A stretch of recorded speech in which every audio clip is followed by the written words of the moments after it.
नमस्कार। आज हम पढ़ रहे हैं राजस्थान के लोक देवताओं में तीसरे लोक देवता रामदेव जी, जो जाति से तंवर थे और ये कृष्ण भगवान के अवतार माने जाते हैं और ये अर्जुन के वंशज है।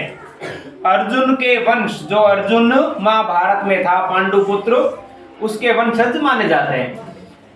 रामदेव जी का जन्म उंडू कश्मीर में हुआ था। उंडू कश्मीर पड़ता है सीयू के अंदर और सीयू का अभी विधायक कौन है? रविंद्र सिंह। और सीयू पड़ता है बाड़मेर में।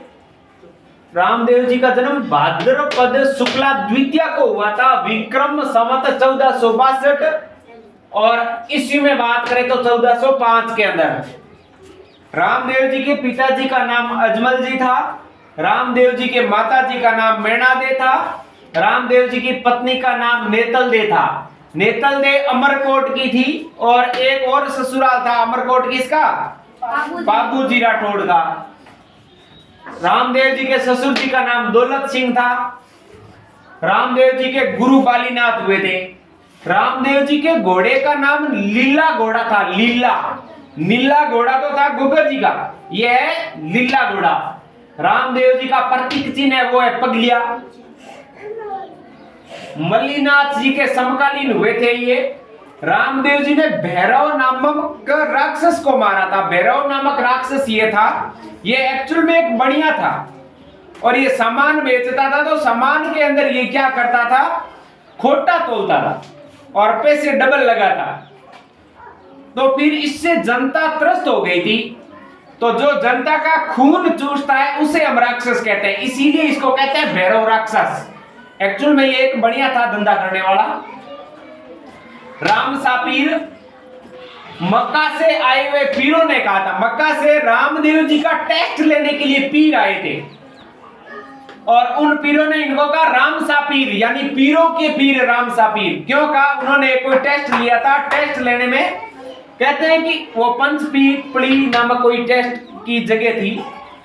तो वो पंचपीर आगे आने के बाद यहाँ जब रामदेव जी ने इनको खाने के लिए बोला था तो उन पीरों ने बोला कि हम तो हमारे तबले में खाते हैं, मतलब उनका अलग से बर्तन हुआ करता था।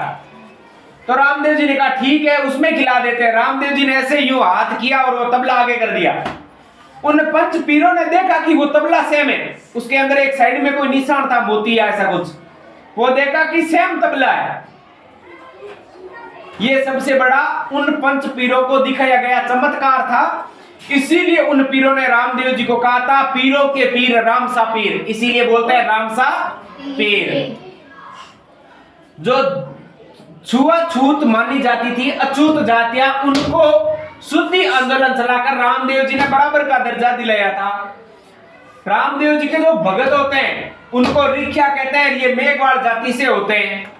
रामदेव जी की जो ध्वजा होती है वो उसको नेजा कहते हैं। नेजा पंचरंगी होता है, उसमें 5 कलर होते हैं। रामदेव जी ने एक पंथ की स्थापना की थी जिसे कामड़िया पंथ कहते हैं और ये सबसे इंपॉर्टेंट क्वेश्चन है, ध्यान रखना एग्जाम की दृष्टि से। और एक है 13 ताली नृत्य, ये कामड़ जाति द्वारा किया जाता है रामदेव जी की भक्ति में।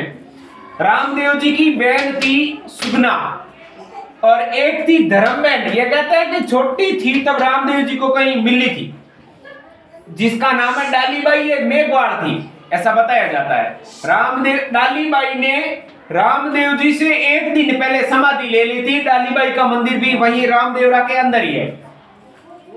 रामदेव जी एकमात्र लोक देवता है जो कवि थे। इन्होंने ग्रंथ लिखा 24 वाणियां।